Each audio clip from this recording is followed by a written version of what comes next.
नमस्कार दोस्तों, मैं जैसे आपका स्वागत करता हूं आपके अपने YouTube चैनल पे।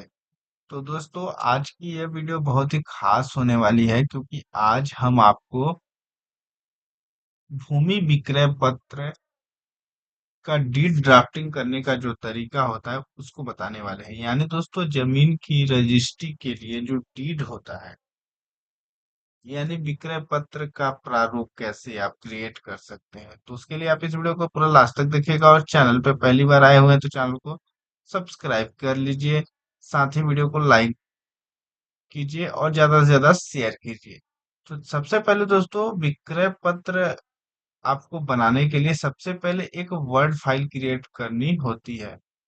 वर्ड में आपको इस तरीके का पूरा प्रारूप लिखना होता है। वर्ड में जो बनाया जाता है उसको हम डीड कहते हैं। डीड में आपको पूरा डिटेल्स लिखा होता है कि किस तरीके की रजिस्ट्री आप लिख रहे हैं, और उसी के बदौलत जमीन की रजिस्ट्री का नामांतरण होने का प्रोसेस होता है। तो सबसे पहले दोस्तों, जब अगर हम भूमि विक्रय पत्र में जब प्लॉट वगैरह की रजिस्ट्री करेंगे तो उसमें आपको सबसे पहले इस तरीके का ग्राम लिखना होता है। ग्राम, जिस गांव की जमीन है उस गांव का ग्राम में नाम लिखना होता है। फिर राजस्व निरीक्षक मंत्र, मतलब आरआई सर्किल। आरआई सर्कल, हर गांव का आरआई सर्कल होता है, वो आरआई सर्कल लिखना होता है। फिर वो गांव किस ब्लॉक के अंतर्गत आती है उस तरीके का ब्लॉक लिखना है। फिर वो गांव किसी न किसी पटवारी हलके के अंतर्गत आती होगी, वो आपको लिखना होता है। पटवारी हलका, राजस्व निरीक्षक मंडल, ये सारी डिटेल्स आप ऑफिशियल जो साइट है, हर स्टेट की अपनी स्टेट गवर्नमेंट की जो साइट्स होती है जिसे खसरा नक्शा निकाला जाता है, लेकिन एमपी का एमपी भूलेख साइट है, वहां से आप ये सारी डिटेल्स प्राप्त कर सकते हैं। फिर आप अगर शहरी क्षेत्र के हैं तो वार्ड का नाम लिखना है।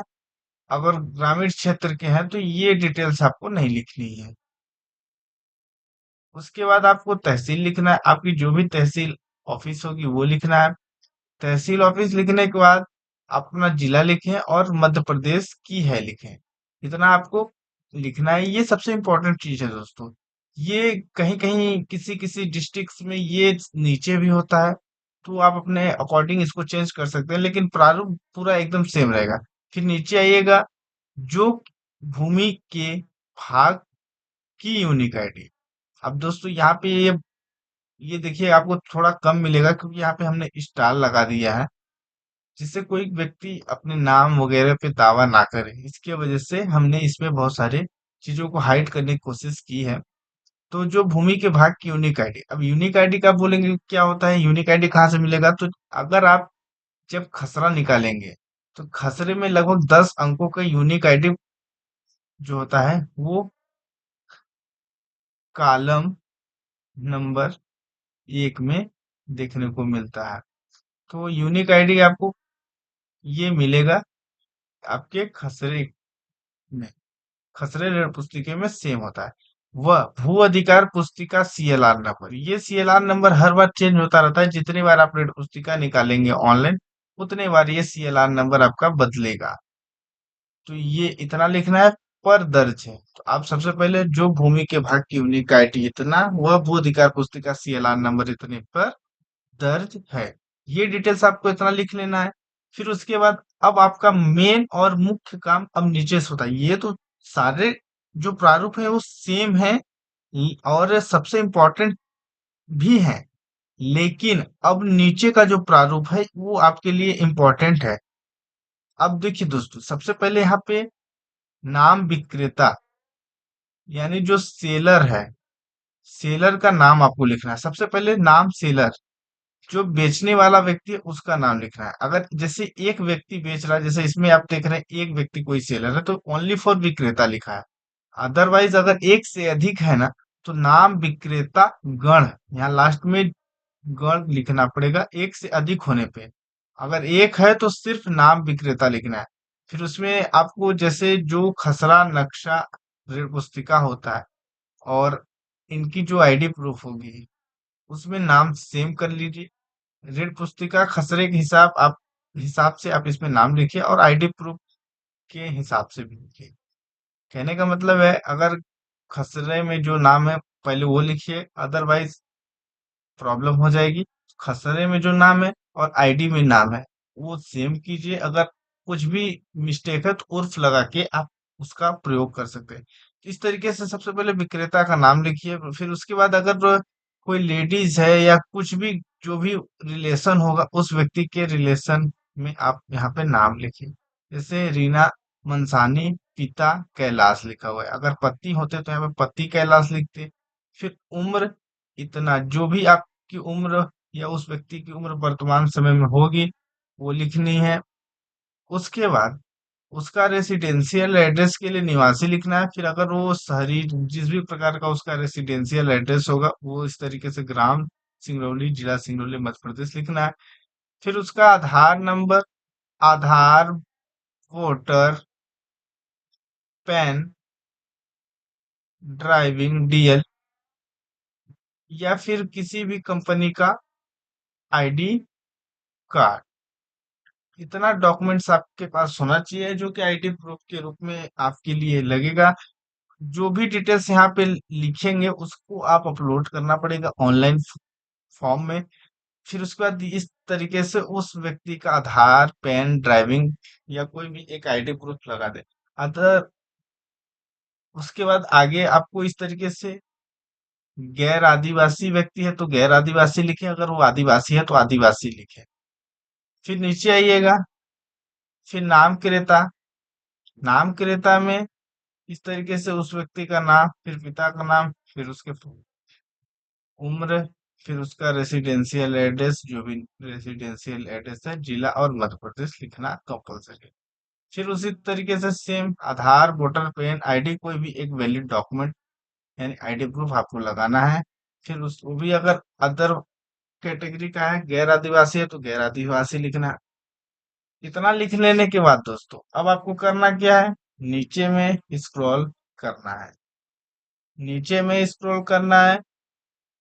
नीचे में आपको प्रतिफल किस प्रकार प्राप्त किया ये लिखना होता है। प्रतिफल का मतलब होता है दोस्तों, जो जमीन आप ले रहे हैं उस जमीन से संबंधित जो चार्जेस होते हैं, प्रतिफल, कितना रुपए आप उस व्यक्ति को इस टाइम यानी परचेसिंग अमाउंट के रूप में कितना दे रहे हैं वो लिखना होता है। तो किस प्रकार से दे रहे हैं वो विवरण लिखना होता है। जैसे कि मुबलिक लिखना है, 1,20,000 रुपए मैं विक्रेता क्रेता से जरिए नगद पंजीयन के पूर्व प्राप्त कर लिया हूँ, लिखना है। आप नगद के रूप में कुछ भी लिख सकते हैं, कितना भी अमाउंट, लेकिन आप एक प्रॉपर अमाउंट अपने हिसाब से, मार्केट वैल्यू से ऊपर लिखेंगे तो उसका आपको जो 1.5% है एक्स्ट्रा पेमेंट करना पड़ता है। उसके बाद आप दोस्तों इतना लिखने के बाद अगला आपको जमीन का एक्चुअल विवरण लिखना होता है। विक्रय शुदा अराजी का विवरण। विक्रय शुदा अराजी का विवरण में आपको करना क्या होता है, सबसे पहले इस तरीके का एक फॉर्मेट बनाना पड़ता है। ग्राम, खसरा नंबर, कुल रकबा, विक्रय रकबा, लगान, भूमि के भाग की यूनिक आईडी। अब जैसे कि जिस गांव की जमीन है तो ग्राम के नीचे उसमें लिखना है। फिर खसरा नंबर में वो खसरा नंबर जो बिक रहा है, उस खसरे में कितना रकबा है वो लिखना है। फिर उस खसरे का कितना रकबा आप बेच रहे हैं। फिर उसका लगान, लगान तो आप अपने हिसाब से डिसाइड कर सकते हैं क्योंकि ये लगान जो है सरकार के द्वारा माफ कर दिया जाता है। उसके बाद भूमि के भाग की यूनिक आईडी आपके खसरे में दर्ज होता है। जो पूरा नंबर हो वो आप लिखिए। इस तरीके से स्टार वगैरह ना लगाएं क्योंकि ये स्टार कुछ बेसिक नंबर्स को हाइड करने के पर्पज से लगाया गया है। उसके बाद आप नीचे में थोड़ा ये कुल किता एक की बात करें। कुल किता एक का मतलब होता है कि ये जो खसरा नंबर एक है इसकी वजह से यहाँ पे कुल किता एक हो रहा है। अगर इसी प्रकार से उसी गांव की और नंबर्स होते हैं तो ये कीता भी प्लस होता जाता है, जितना नंबर उतना कीता होता है। फिर कुल विक्रय रकबा, जो यहाँ पे विक्रय रकबा में आएगा वो विक्रय रकबा होगा। यानी एक डिसमिल बराबर डिसमिल, एक डिसमिल बराबर जो होता है 0.0040 हेक्टेयर होता है। अब चूंकि यहाँ पे 4 डिसमिल की बात है तो ये देखिए अब इसमें मल्टीप्लाई बाई 0.0040 इंटू 4 हुआ है तो ये एरिया है। यानी 4 डेसिमल। अगर इसको वर्ग मीटर में लिखना चाहते हैं तो फिर यानी लिखें, और 40.54 इंटू 40 से करना है, और यहाँ पे वर्ग मीटर में आपको लिखना है। फिर नीचे आइएगा, फिर यहाँ पे देखिए लिखा हुआ है उक्त वर्णित अराजी। यहाँ पे आपको लिखना है कृषि मद। अगर ये जमीन वर्ग प्लॉट में आप लिख रहे हैं, प्लॉट की रजिस्ट्री लिख रहे हैं, तो यहाँ पे आपको आवासी मद या व्यावसायिक मद की भूमि है जिस पर कोई निर्माण कार्य नहीं। अगर निर्माण कार्य है तो आप उसको भी लिख सकते हैं, नहीं है तो नहीं लिखें। नलकूप आदि नहीं है, तथा उक्त भूमि नगर पालिका निगम के वार्ड क्रमांक 2 लक्ष्मी बाई वार्ड में स्थित है। तो ये चीज आपके उस पर डिपेंड करता है, आप अपने हिसाब से इसको लिख सकते हैं। जो भी चीज आप इसमें लिखेंगे उसके हिसाब से आपको मार्क, वो स्टैम्प ड्यूटी देना होता है, तो आप अपने हिसाब से लिखें। अब दोस्तों मुख्य काम होता है चौहद्दी, चतुर्थ सीमा। चतुर्थ सीमा, जैसे अगर ये एक प्लॉट है, इधर कौन है, नॉर्थ साउथ ईस्ट वेस्ट में कौन व्यक्ति है, वो चतुर्थ सीमा आता है। तो उत्तर में जैसे उर्मिल सिंह हो गया, दक्षिण में कार्तिक सिंह, पूरब में शैलेश की शेष भूमि, पश्चिम में विक्रेता की शेष भूमि। तो ये आपका इम्पोर्टेंट होता है, इतना आपको लिखना होता है।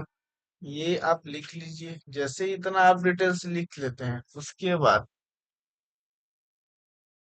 आप आगे इतना लिख लीजिए। ये इतना में आपका मुख्य होता है। जैसे एरिया वगैरह, विक्रेता क्रेता का नाम, चौहद्दी तक आपका इम्पोर्टेंट होता है।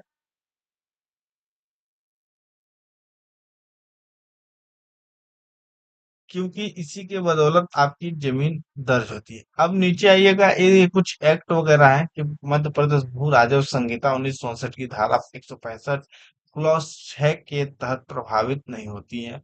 उक्त वर्णित भूमि मुझ विक्रेता के स्वतः स्वामित्व अधिपत की है, जिसका हक मुझ विक्रेता के नाम अंकित है, तथा हम मालिक व काबिज कास्त करते